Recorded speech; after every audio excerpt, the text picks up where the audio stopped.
Hello everyone, welcome to the 50th chapter of 1000 vocabulary from the Hindu। अगर आपको इसके पहले वाले वीडियोस देखने हैं वोकेबलरी के तो आप आई बटन पे क्लिक करके देख सकते हैं। चलिए वीडियो शुरू करते हैं। पहला वर्ड है लेजिटिमेट। डेफिनेशन है कंफर्मिंग टू द लॉ और टू रूल्स। अगर आप कोई एक गाड़ी खरीदते हैं और आप उसके सारे पेपर वर्क के बाद अगर आप कोई गाड़ी खरीदना चाहते हैं तो आपको सोचिए वो गाड़ी का रेट है 80,000। Okay, with paper work it is going to cost you around 85,000 और 87,000, एनीथिंग। ओके, इनमें से कोई भी एक हो सकता है। ठीक है, 85,000 या फिर 87,000 किसके लिए? उस गाड़ी को आपका लेजिटिमेट प्रॉपर्टी बनाने के लिए you will become the legitimate owner of that vehicle. उसका मतलब है under the eyes of law आप लॉ के हिसाब से या फिर कानून के हिसाब से उस गाड़ी के असली हकदार हैं। अगला वर्ड है स्नैजी। डेफिनेशन है स्टाइलिश एंड अट्रैक्टिव। यूसेज में देखिए, स्नैजी लिटिल सिल्क ड्रेस, एक stylish and attractive little silk dress. यहाँ देखिए, दिस इज अ टेस्ला। आप इंडिया में कैसे कार देखते हैं? जिन कार का दरवाजा आप बस हैंडल को खींच के खोलते हैं, बट इसका दरवाजा आप पुश करके खोलेंगे या फिर ऊपर उठा के खोलेंगे। This is A car that is stylish which is not ordinary and it is also attractive because देखिए, जो ऑर्डिनरी नहीं है वो ऑब्वियसली आपको अट्रैक्ट करेगा ही करेगा। ह्यूमन का ब्रेन किसी नई चीज की तरफ बहुत ही ज्यादा आकर्षित होता है, दैट इज स्नैजी। अगला वर्ड है सोफिस्टिकेटेड। डेफिनेशन है हैविंग, रिवीलिंग और involving a great deal of worldly experience and knowledge of fashion and culture. इस लड़की को देखिए, सोचिए ये दिल्ली में है या फिर मुंबई में है। She knows the culture of work place या फिर प्रोफेशनल वर्क प्लेस का वो कल्चर जानती है। therefore she is wearing this kind of dress.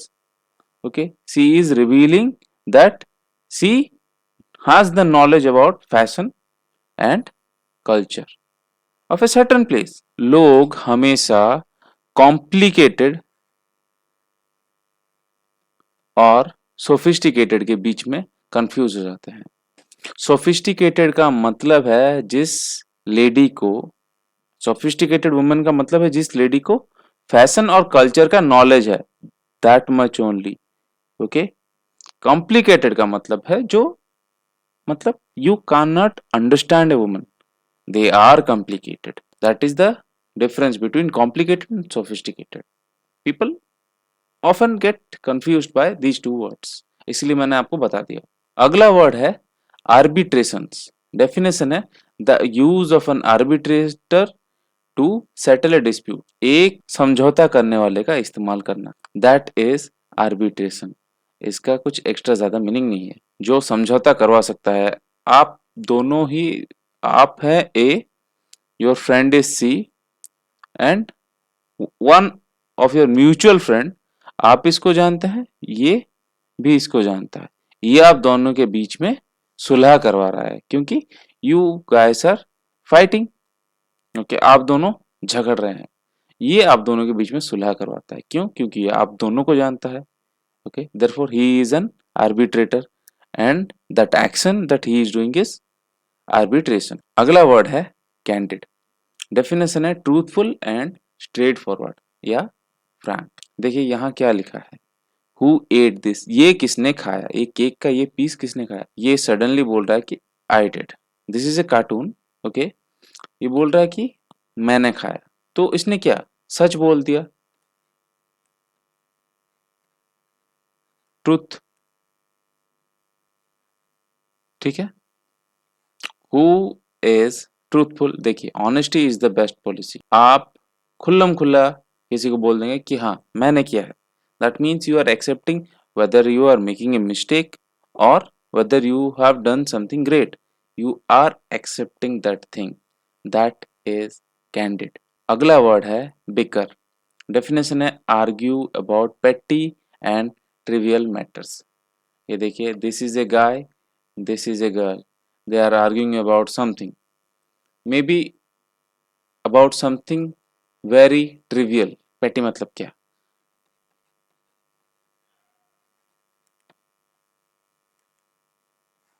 TV का रिमोट। आप और आपकी बहन टीवी के रिमोट के लिए जो झगड़ा करते हैं, दैट इज बिकर। छोटी सी चीज है, that is A trivial matter, इतना कुछ ज्यादा इंपॉर्टेंस नहीं है उस चीज का, फिर भी आप उसके बारे में झगड़ रहे हैं, दैट इज बिकर। अगला वर्ड है फ्लक्चुएट। डेफिनेशन है rise and fall irregularly in number और अमाउंट। मैंने आपको बोला था ना स्टॉक्स का, ओके, या फिर शेयर्स का प्राइस कभी भी सेम नहीं रहता, वो वैरी करता रहता है, कभी ऊपर कभी नीचे, कभी ऊपर कभी नीचे, वो जाता ही रहता है मार्केट में डिमांड के हिसाब से, ठीक है, दैट इज फ्लक्चुएट। कभी सेम ना रहना, या फिर राइज मतलब ऊपर उठना और नीचे गिरना, वो भी इरेगुलरली। ऐसा नहीं है कि वो थोड़े टाइम के लिए इतने में रहता है, फिर थोड़े टाइम के लिए इतने में जाता है, फिर ये ना, that is fluctuation is different, like a wave, एक लहर की तरह वो रहता है। देखिए, trade with other countries tend to fluctuate from year to year. India में चाय का बहुत ही ज्यादा प्रोडक्शन होता है, तो इंडिया चाय एक्सपोर्ट करता है, ओके। किसी साल ज्यादा एक्सपोर्ट करता है, किसी साल कम एक्सपोर्ट करता है। क्यों? वो चाय के प्रोडक्शन पे डिपेंड करता है। On the tea production the export depends, therefore the trade with other countries tend to fluctuate, वो वेरी करता है, चेंज होता रहता है। अगला वर्ड है कोगेंट। डेफिनेशन है of an argument or case, clear, logical and convince. Clear मतलब साफ, लॉजिकल मतलब जिसको हम समझा सकते हैं, कन्विंसिंग जिस पे हम यकीन कर सकते। देखिए, यहाँ मैंने ये फोटो क्यों रखा है, ये एक टीचर है, वो पूछ रही होगी तुम्हारा होमवर्क किधर गया, ये बोल रहा होगा मैं क्या बोलूं कि कुत्ता खा गया, वो इलॉजिकल होगा कि हाँ तुम्हारे घर में हमेशा कुत्ता ही खा जाता है तुम्हारा होमवर्क। नो, नॉर्मली आप बोल देंगे कि मैंने किया नहीं है, दैट इज कन्विंसिंग, वो क्लियर है। हाँ, लॉजिक उसके पीछे है कि मुझे याद नहीं था, या फिर you will say that you had some other work, आपको कुछ काम था इसलिए आपने किया नहीं है, and that is convincing. Teacher मान भी जाएगा। आपको पनिशमेंट मिलेगा नहीं मिलेगा वो उसके बारे में मैं नहीं जानता, but it will convince the teacher that you have not done the homework and you are telling her or him the truth. आप सच्चाई से बोल रहे हैं, दैट इज कोगेंट। अगला वर्ड है नैरेटिव। डेफिनेशन है spoken or written account of connected events, या फिर एक स्टोरी, एक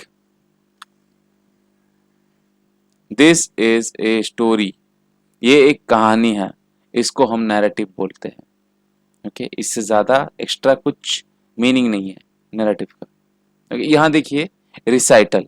रिसाइटल मतलब क्या?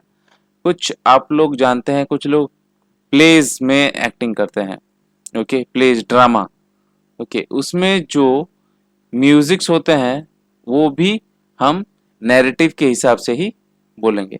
जैसे एक स्टोरी को हम गाने के हिसाब से बोलेंगे, that is a recital and that is also known as narrative. अगला वर्ड है प्लेग्स। डेफिनेशन है cause continual trouble or distress to. ये देखिए, ये एक चूहा है, चूहे प्लेग वायरस कैरी करते हैं, ओके। प्लेग जो होता है बैक्टीरिया, सॉरी बैक्टीरिया से होता है प्लेग, ओके। चूहे कैरी करते हैं, चूहों के बदन पे वो बैक्टीरिया रहता है। उनमें जो फ्ली लगा हुआ होता है, फ्ली मतलब क्या, जो खटमल, खटमल उनके जो बॉडी पे लगा हुआ होता है, वो उनका खून चूसता है। तो उस खटमल के ऊपर भी क्या लगा है, वो जो बैक्टीरिया उस खटमल पे भी लगता है। वो खटमल अगर आपके बेड के आसपास है और आपको काटता है आपको सोते टाइम, तो वहां क्या होता है, वहां आपके शरीर पे वो बैक्टीरिया फैलता है, तो आपको क्या होगा, आपका तबीयत खराब हो जाएगा, इल हेल्थ। ठीक है, और वो 1 या 2 दिन नहीं, it will be staying for 1 और 2 मंथ्स। ओके, हो सकता है you may also die because of the plague if your immune system is not that strong. अभी जो आया है COVID 19, it is also a type of plague. Plague खाली मतलब नहीं कि प्लेग वायरस को ही हम प्लेग बोलते हैं, बैक्टीरिया से ही प्लेग होता है, नहीं, वायरस से भी प्लेग होता है। COVID is also a type of plague, it is a pandemic. Okay, usage देखिए, he has been plagued by ill health, वो हमेशा ही बीमार रहता है। ठीक है, देयरफॉर ही इज प्लेग्ड। इसी के साथ आज का वीडियो खत्म करूंगा। Hope you are able to learn something, and this is the 50th video, so you have learned more than 500 words till now। अगले वीडियो में आपसे मुलाकात होगी, तब तक के लिए थैंक यू एंड बाय।